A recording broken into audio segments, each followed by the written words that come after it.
فَأَمَّا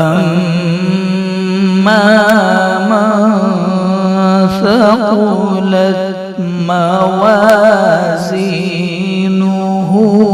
فَهُوَ فِي عِيشَةٍ راضِيَةٍ۔ السلام علیکم ورحمۃ اللہ وبرکاتہ۔ حضرات، آپ سے درخواست ہے تمام دوستوں سے، تمام عزیزوں سے کہ ویڈیو کو پورا دیکھیے تو انشاءاللہ قرآن کو سیکھنے کے اندر مدد ہوگی۔ تو ہماری چینل میں پھر سے ایک بار آپ سب کا تہہ دل سے شکریہ ادا کرتا ہوں۔ حضرات، ہم نے اس سے پہلے والے سبق کے اندر پڑھا تھا، یعنی الف کو پڑھے یا نہ پڑھے، جس حرف کے اوپر حرکت بھی نہ ہو، تنوین بھی نہ ہو، ساک سکون بھی نہ ہو، تو اس حرف کو لکھا تو جائے گا لیکن پڑھا نہیں جائے گا، وہ ہم نے سیکھا تھا۔ اب یہ جو سبق ہے وہ آج ہم پڑھنے والے ہیں۔ بسم اللہ الرحمن الرحیم۔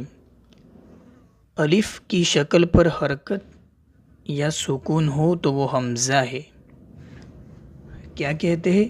الف کی شکل پر حرکت یا سکون ہو تو وہ حمزہ ہے، اور حمزہ کی دیگر شکلیں یعنی نیچے بتلا دیں۔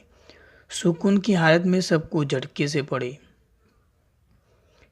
کیا کہا؟ الف کی شکل پر، یعنی الف جیسا ہو، اس کے اوپر حرکت آوے، زبر زیر پیش آوے یا ساکن آوے تو وہ حمزہ ہے، اس کو حمزہ کہیں گے۔ اس کو شکل بتلائی اس کے نیچے۔ پھر سکون کی حالت میں سب کو جھٹکے مار کر پڑھے۔ جب سکون آوے حمزہ کے اوپر تو اس کو جھٹکے سے پڑھیں گے، جیسے ابھی نیچے آئے گا با، تا، شا۔ اب دیکھو ب، اس کے اوپر سکون آیا تو اس کو جھٹکے سے پڑھیں گے۔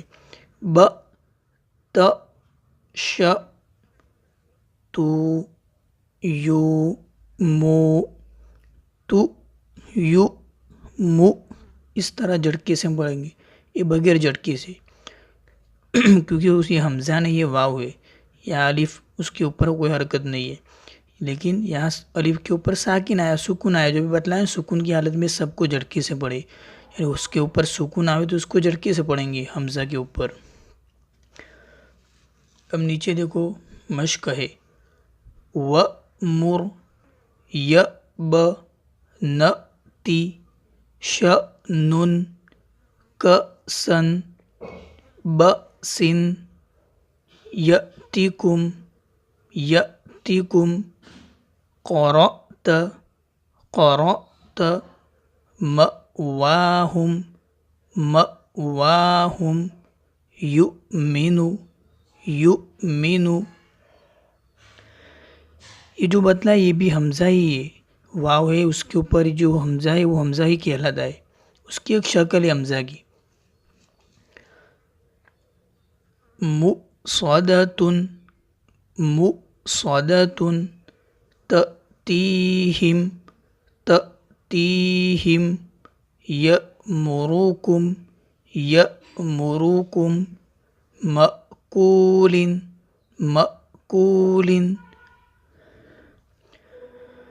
فَخُذُوهُ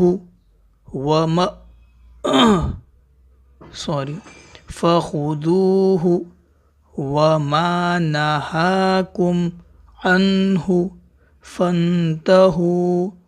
دیکھو ہم نے اس سے پہلے پڑھا کہ جس الف کے اوپر نہ حرکت ہو، نہ سکون ہو، نہ تشدید ہو تو اس کو پڑھیں گے نہیں لیکن لکھا جائے گا۔ فَخُذُوهُ وَمَا نَهَاكُمْ عَنْهُ فَانْتَهُوا۔ تو اس طرح انشاءاللہ ہم قرآن پڑھتے بھی ہو جائیں گے۔ تو بس آج کے لیے یہی سبق تھا، امید ہے کہ آپ کو سمجھ میں آیا ہوگا۔ اگر سمجھ میں آیا تو پلیز لائک اور شیئر کرنا نہ بھولیں۔ السلام علیکم ورحمۃ اللہ وبرکاتہ۔